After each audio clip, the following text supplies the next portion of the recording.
चाहे हमें सुख हो तब भी हम भगवान को भूले नहीं, और दुख हो, दुख में तो कोई नहीं भूलता महाराज, सुख में सब भूल जाते हैं। कहते हैं ना कि सुख में सुमिरन सब करें, दुख में सुमिरन सब करें, सुख में करे न कोई, और जो सुख में सुमिरन करे तो दुख काहे होई। यदि हम सुख में भी इनका सुमिरन करने लगे तो भगवान दुख हमें काहे को देंगे, देंगे ही नहीं दुख। वो भी सोचते हैं अरे जब इस पर दुख पड़ता है तभी मुझे याद करता है, सुख में तो खूब मौज उड़ाता है, जब दुख आता है तभी मुझे याद करता है। तो भगवान ऐसे क्यों सुख देंगे? कहते हैं जब कुंती मैया से भगवान ने पूछा था कि तुम्हें क्या चाहिए, पूरा युद्ध समाप्त हो जाता है, मैया से भगवान पूछते हैं कि तुम्हें क्या चाहिए, आज तुम जो भी मांगोगे तुम्हें सब कुछ मिलेगा। तब मैया भगवान से मांगती क्या है कि प्रभु मुझे दुख दीजिए, मुझे कुछ नहीं चाहिए, ये संसार की धन दौलत संपत्ति कुछ नहीं चाहिए, प्रभु मुझे दुख दे दीजिए। दुख क्यों मांगा उन्होंने? कहती है मैया कि प्रभु दुख में आपकी याद बड़ी अच्छी आती है, दुख में आपकी याद बहुत अच्छी आती है, इसलिए प्रभु मुझे दुख दे दो ताकि मैं पल पल हर घड़ी आपको याद करती रहूं, कभी आपको भूलूं नहीं। यदि आप मुझे सुख दोगे तो इस संसार में पड़कर मैं आपको भूल जाऊंगी, इसलिए प्रभु मुझे दुख दीजिए ताकि मैं हर पल तुम्हें याद करती रहूं, कभी तुम्हें भूलूं नहीं। और भगवान से हाथ जोड़कर यही प्रार्थना करिया कीजिए, रोज डेली सभी लोग किया कीजिए कि प्रभु मैं आपको कभी भूलूं नहीं, आप हमेशा मेरे हृदय में वास करना प्रभु, और मुझे अपने चरणों में लगाए रखना, अपनी सेवा में लगाए रखना, मैं आपको कभी भूलूं नहीं। भगवान नारायण आज द्वारपालों को ये वचन देते हैं कि यदि तुम 3 जन्म लोगे तो मैं तुम्हारे लिए 4 जन्म लेकर आऊंगा।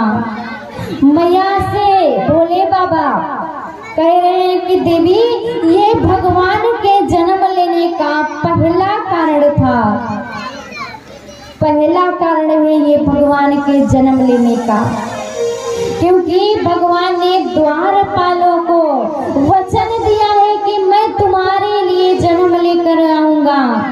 पहला कारण ये, 4 कारण अभी मानस में और हैं।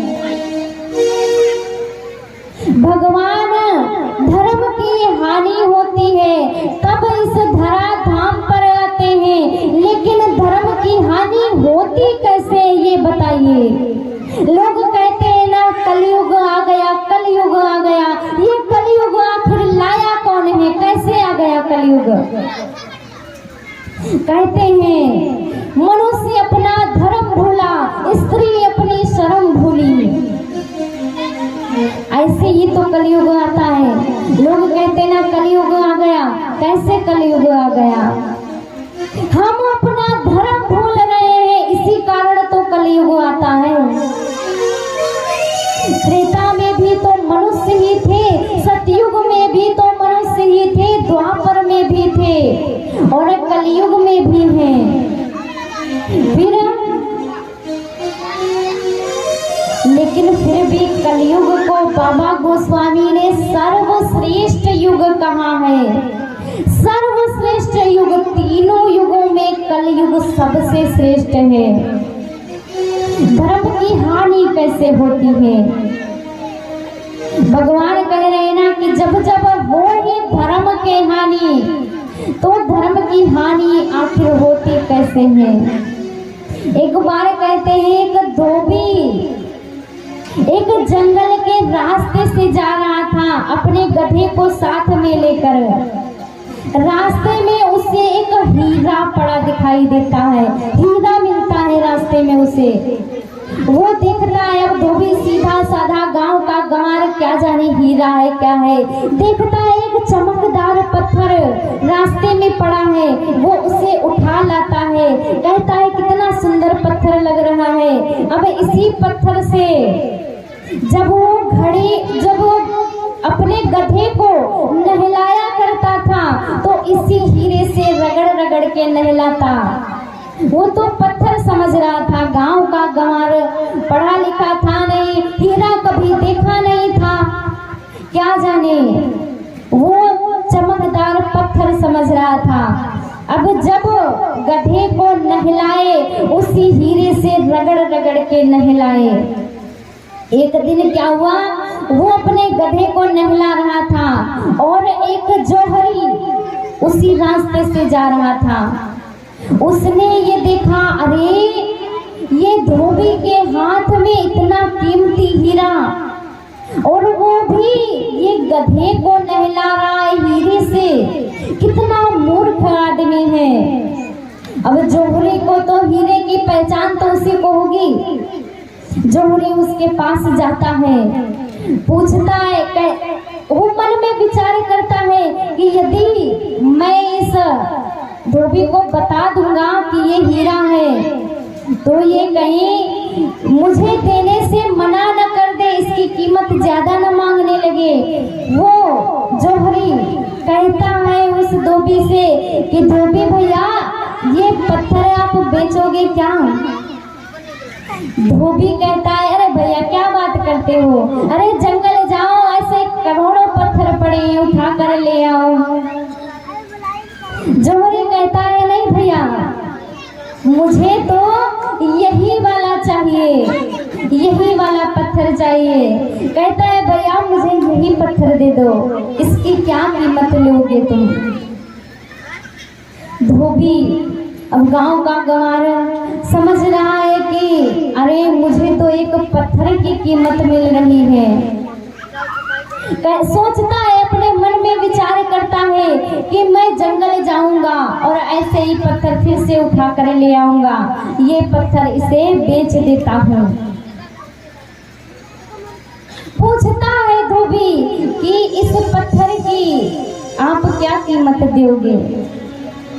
जौहरी कहता है कि भैया 100 रुपए ले लो। अब धोबी बड़ा खुश हुआ, कहता है, अरे मुझे रास्ते में जो पत्थर मिला था उसके मुझे दाम मिल रहे हैं, 100 रुपए मिल रहे हैं मुझे। तुरंत वो पत्थर गधे के गले से निकालता है, गधे के गले में टांग रखा था उसने, वहां से निकालता है और जौहरी के हाथ में रख देता है। और जैसे ही उसने उस हीरे को जौहरी के हाथ में रखा, हीरा आज चूर चूर हो गया, हीरा टूटकर बिखर गया। अब जौहरी उस हीरे से कहता है कि वाह, जब तक इस गधे के गले में लटक रहे थे तब तक बड़ी शान से चमक रहे थे और मेरे हाथ में आते ही टूट गए।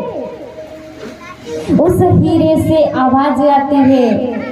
हीरा कहता है कि देखो जौहरी, ये धोबी गंवार था, इसको मेरी कीमत नहीं पता थी, इसे नहीं पता था कि मैं करोड़ों का हूँ, इसे मेरी कीमत नहीं पता थी, इसलिए मैं इसके पास चमक रहा था। लेकिन तुम तो एक जौहरी हो, तुम्हें तो मेरी कीमत पता है कि मैं करोड़ों का हूँ, फिर भी तुमने मेरी कीमत क्या लगाई, 100 रुपए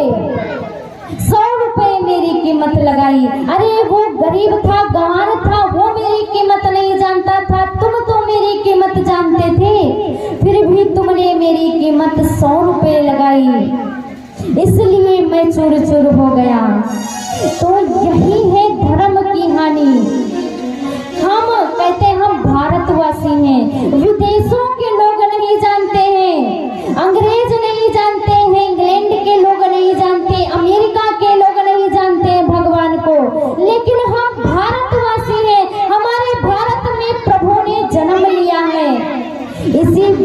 की भूमि पर उन्होंने जन्म लिया है, फिर भी हम उनकी कीमत नहीं जानते हैं। तो धर्म की हानि इससे बड़ी क्या होगी बताओ। जहाँ हमारे भगवान आए, अयोध्या मथुरा काशी सब हमारे यहाँ है।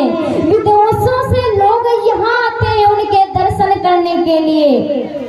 वो लोग समझ गए हैं, लेकिन हम अपने भगवान की कीमत नहीं समझ पाए हैं। तो धर्म की हानि तो यहीं से होती है ना। हम अपने भगवान तक को नहीं जानते हैं, उनकी तक कीमत नहीं जानते हैं। इसीलिए धर्म की हानि, और जब जब धर्म की हानि होती तब तब भगवान इस धराधाम पर अवतार लेते रहते हैं।